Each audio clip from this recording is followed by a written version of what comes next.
네, 코인 위클리 2부 이어가도록 하겠습니다. 이번 시간에는 최근 상장된 코인들의 동향 살펴보도록 하겠습니다. 계속해서 김형석 민티드 대표와 이야기 나눠보도록 할 텐데요.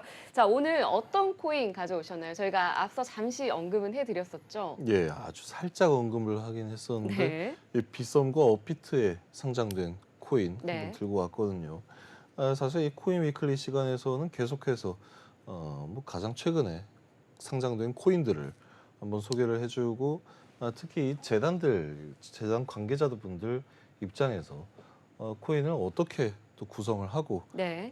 이 코인에 대해서 또 다루어야 우리가 상장을 할 수 있는가에 대한 고민도 충분히 많이 해보지 않겠습니까? 네. 그런 부분에 있어서 뭐 우리 방송을 보고 조금이나마 힌트를 좀 얻어가셨으면 좋겠다라는 취지인 거거든요. 좋습니다. 예, 그래서 업비트에 상장된 업비트에 지난 9일 날 어제였죠 상장된 아스타 코인 그리고 그 전날 8일 날 상장된 빗썸의 크라토스 코인에 대해서 이야기를 한번 좀 해보려고 하고 있습니다. 네. 자, 그렇다면 빗썸의 크라토스 그리고 업비트의 아스타 코인 두 코인들의 가장 두드러지는 차이점을 먼저 알면 좀 이해가 쉬울 것 같습니다. 일단은 이 크라토스하고 아스타 코인 이 두 개 코인의 가장 큰 차이점은 네.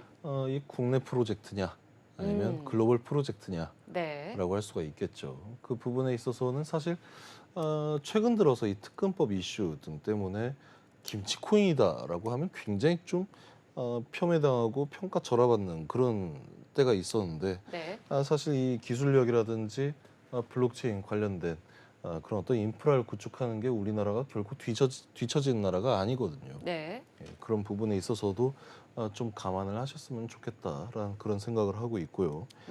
크라토스 코인 같은 경우에는 이 투표를 위주로 네. 진행이 되는 코인이다라고 생각을 하시면 될 것 같습니다. 이 블록체인을 기반으로 해서 실시간 투표 어플리케이션을 통해 현재 뭐 투표 시스템 그리고 뭐 여론조사 등 뭐 시장에 있는 문제점을 해결하는 코인이다라고 이야기를 할 수 있고요. 네. 이 아스타 코인 같은 경우에는 일단 규모 자체가 굉장히 커요. 이 규모도 그렇고 시가총액도 그렇고요. 가장 두드러지는 특징은 글로벌 프로젝트다라고 이야기를 할 수가 네. 있는데 역시 아까 저희가 1부에서 얘기를 했듯이 빗썸 위주로 국내 프로젝트에 집중하고 있고 업비트는 해외 프로젝트에 집중을 하고 있다라고 말씀을 해주셨는데 그래서 아스타 코인 역시 좀 굴지의 해외 여러 기업들로부터 투자도 많이 받았다고 하더라고요. 예, 그런 부분에 있어서 사실 보도 자료가 굉장히 많이 나갔었죠. 네. 이 아스타 코인 같은 경우에 시가총액이 약 한 4,800억 정도 오. 된다라는 그런 뭐 이야기들이 계속해서 끊임없이 예. 언론 보도를 통해서 나왔었고요. 네. 약간 그런 부분에 있어서는 차이점이다라고 이야기를 할 수가 있는데 가장 중요한 거는 사실 뭐 시총이 낮고 높다라고 해서 특히 뭐 좋고 나쁨을 논할 수가 없는 거고요. 그렇죠. 그리고 이 프로젝트가 어디에 기반을 두고 있느냐, 글로벌 프로젝트이느냐 아니면은 대한민국에 어떤 거점을 두고 있는 프로젝트냐라는 네. 거에 따라서도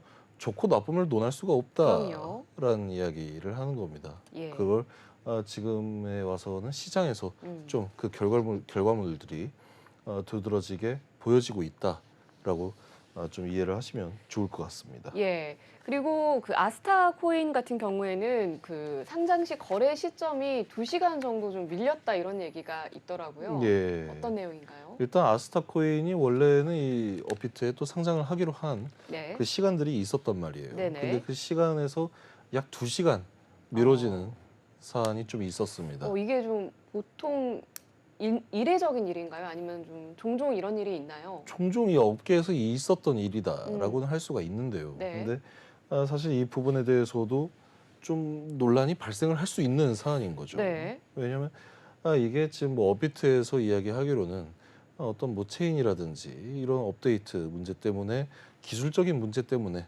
2시간이 약간 좀 더 걸릴 것 같다라고 이야기를 한 건데 네. 이게 뭐 예를 들어서 다른 거래소에 상장이 되어 있는 코인이다라고 하는 경우에는 상장 직전에 시간을 좀 벌었다라는 그런 문제로도 이어질 수 있는 거거든요. 네. 그러니까 가장 중요한 건 상장을 하기로 했다라고 했다면 그 시간에 상장을 했어야 한다라는 네. 이야기인 겁니다. 그렇죠. 이게 어떻게 보면 또 신뢰와도 관련된 문제이지 않겠습니까? 그렇죠. 네. 특히 지금에 와서 이 업비트나 빗썸 정도 규모, 그리고 업비트는 이 국내 1위 거래소이지 않습니까? 네. 국내 1위 거래소에서 약간 시간을 미리 공지를 해놨고, 그리고 사람들에게 이런 코인이 상장을 할 겁니다라고 공지를 한 상황에서 네. 이 시간이 2시간이 밀렸다라고 음. 한다면 이게 사실은 뭐 대단히 큰 잡을 일은 아닐 수도 있겠지만 네.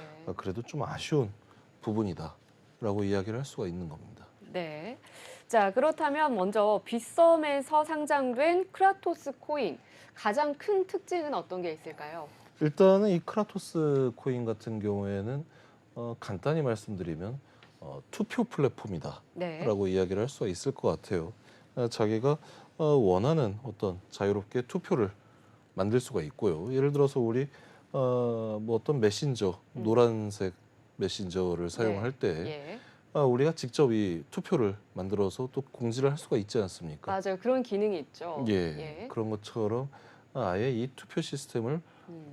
블록체인 방식으로 음. 관리를 하는 그런 프로젝트거든요. 네. 여기에서 뭐 예를 들어서 다른 사용자들이 투표를 또 참여할 수 있게 만드는 그런 기능들도 있고요. 네. 이 부분에 대해서는 앞으로 또 어떤 확장성을 가지고 어떻게 이 프로젝트를 또 운영을 해 나갈 것인가, 이 부분들이 굉장히 큰 어떤 관심을 받고 있긴 합니다만 네. 사실은 또 이 크라토스 같은 경우에는 국내 언론사들과도 좀 협업을 하고 있다라는 아. 그런 좀 특징이 있을 수가 있겠죠. 네. 그러니까 단순히 우리는 우리 프로젝트는 투표에 관한 플랫폼이에요.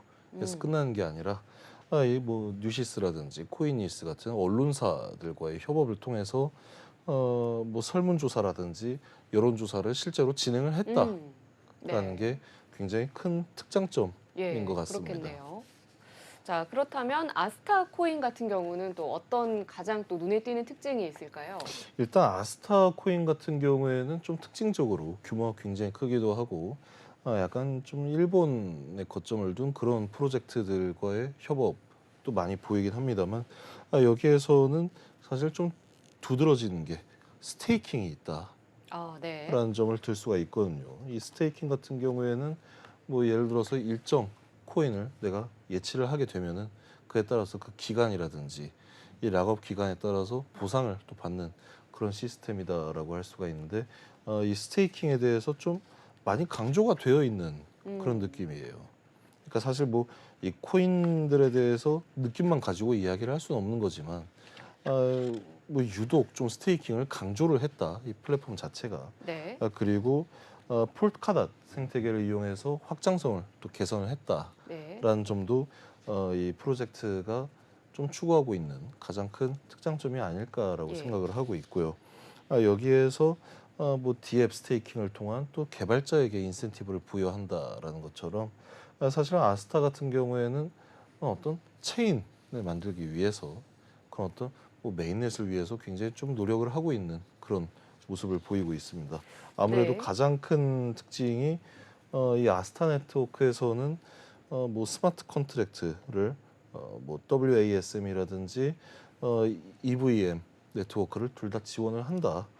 그게 보통 일반적인 어떤 언어를 이용하는 경우에는 한 종류의 언어를 이용을 해서 이 네. 스마트 컨트랙트를 구성을 하거든요. 네. 근데 아스타 네트워크 같은 경우에는 이 방금 말씀드린 두 가지 스마트 컨트랙트를 모두 지원을 하고 있다라는 점에 있어서 사실은 이 아스타는 확장성이 좀 기대가 많이 된다. 네. 가장 큰 차이점이라고 한다면 크라토스 같은 경우에는 이미 만들어진 플랫폼, 네. 그리고 아스타 같은 경우에는 우리가 일반적으로 생각하는 이더리움에서 파생된 네. ERC20 이런 것처럼 이 안에서 또 개발을 할 수 있고 뭔가를 가져갈 수 있는 그런 확장성이 굉장히 좀 무한하게 보장이 되어 있다라는 점을 가장 큰 차이점이다라고 네.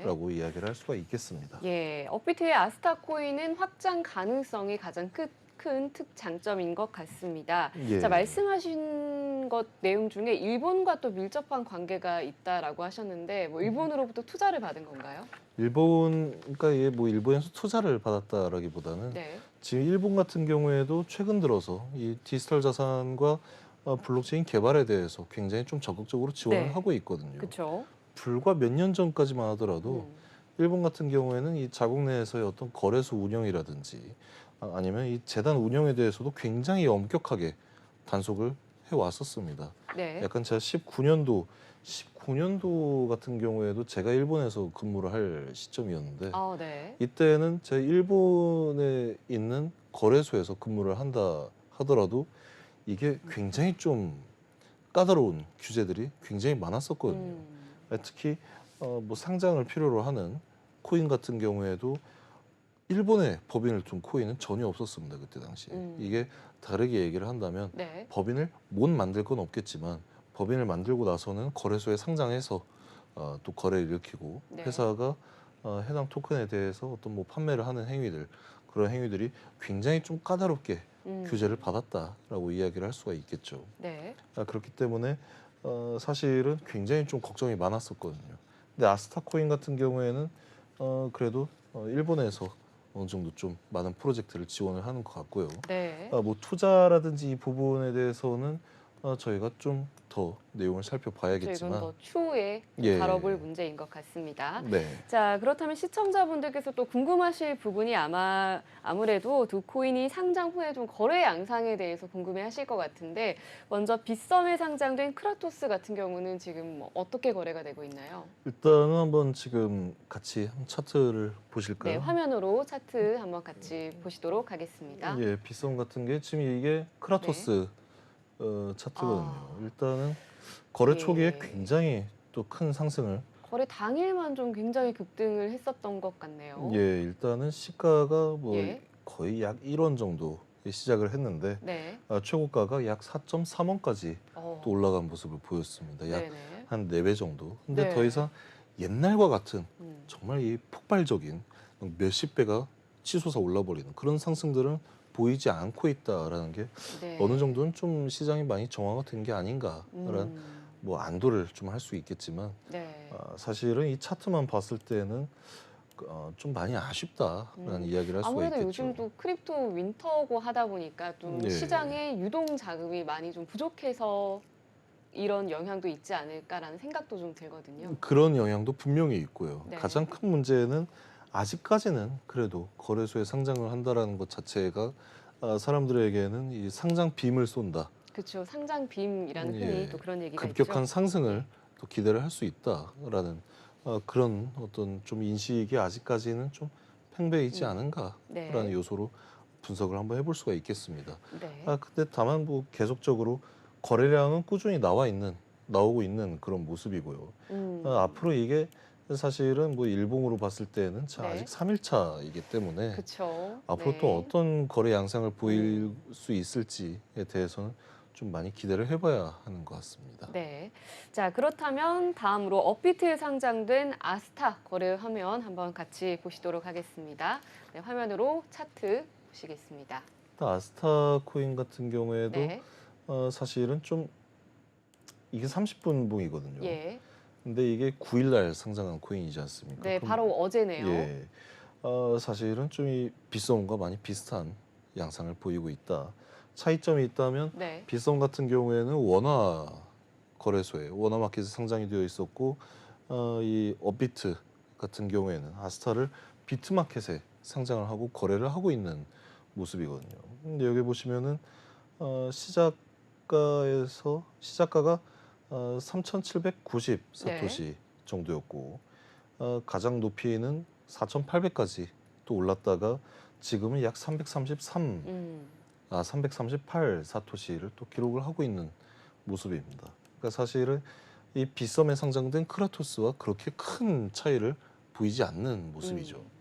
이걸 어떻게 또 분석을 해볼 수가 있냐면 전반적으로 이 사람들이 코인이 거래소에 상장을 했을 때 이 단기 수익을 노리고 단타를 치는 사람이 아직까지도 너무 많다. 네. 그리고 그런 부분들을 거래소 입장에서도 사실은 쉽게 포기를 할 수가 없는 그런 요소이다라고 생각을 할 수가 있거든요. 네.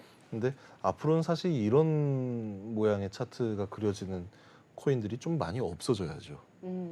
왜냐하면 이때 당시에 들어간 사람들 지금 가격이 예를 들어서 뭐 3,380 사토시다라고 했을 때 예.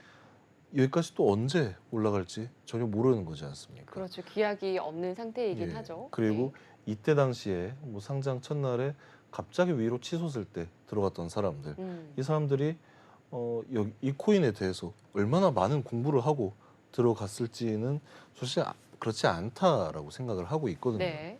그런 부분들을 생각해봤을 때 아직은 약간 사람들이 좀 투기적인 네. 목적으로 코인 거래를 하는 사람들이 많구나라는 그런 생각을 할 수밖에 없고, 특히나 지금 5개 거래소들 중에 유의미한 상장을 보이고 있는 거래소는 사실 업비트와 빗썸밖에 없지 않습니까? 그렇죠. 앞으로 이러한 양상들이 좀 더 심해지지 않을까라는 걱정을 또 할 수밖에 없다라는 겁니다. 네. 5개가 있었는데 2개로 줄었고, 그 중에서도 특히 업비트는 거의 이 시장 점유율의 거의 대부분을 차지하는 거래소이지 않습니까? 네. 그런 부분들을 투자하시는 입장에서도 좀 많이 유의를 하셔야겠다라는 그런 생각을 하고 있습니다. 네, 자 최근 양대 거래소에 전격 상장한 아스타와 크라토스 코인에 대한 이야기 나눠보고 있습니다. 자, 두 코인의 특징과 또 거래 후, 거래 상장 후 거래 양상까지 살펴봤는데요.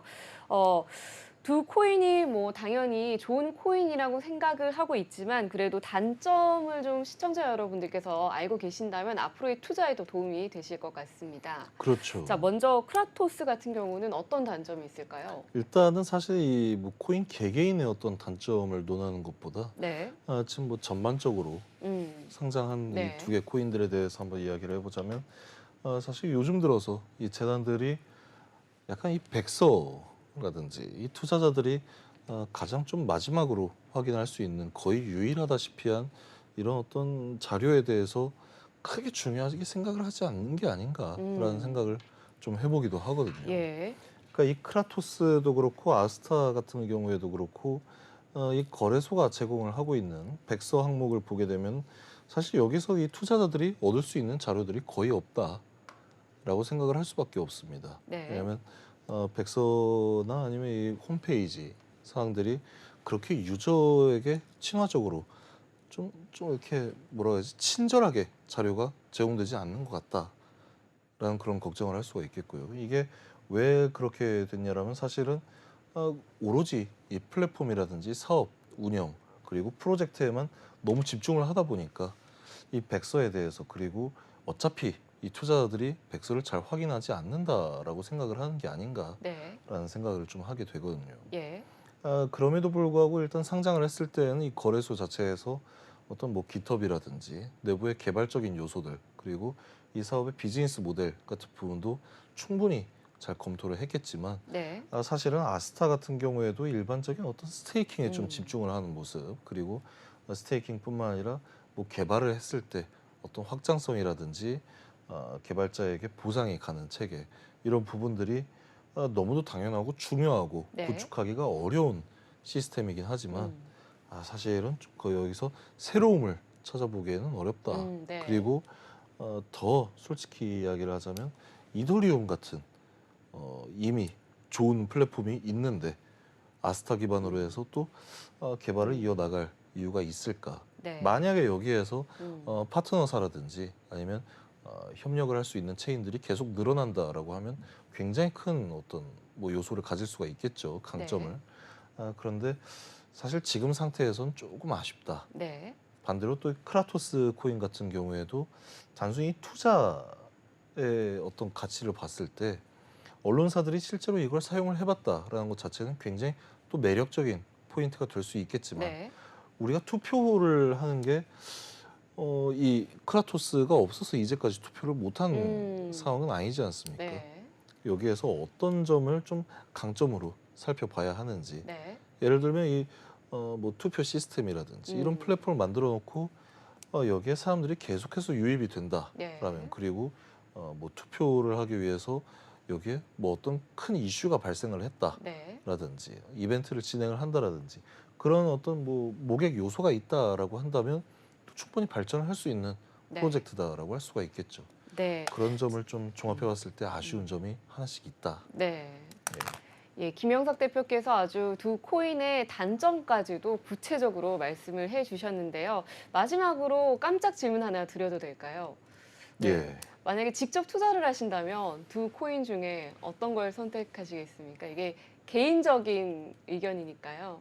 예. 네. 저는 아무래도 뭐 직접 투자를 한다라고 하면 아직까지는 들어가지 않을 것 같습니다. 아. 그 어떤 코인도. 이게 사실 제일 예. 정답이다라고 할 수 있을 것 같거든요. 둘 중에 하나를 말씀해 주시길 기대했는데. 예. 네.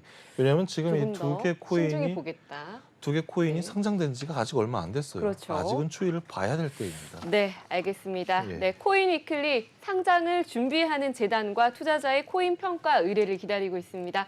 많은 신청 부탁드리도록 하겠습니다. 네, 오늘 순서는 여기까지입니다. 시청해주신 여러분 고맙습니다.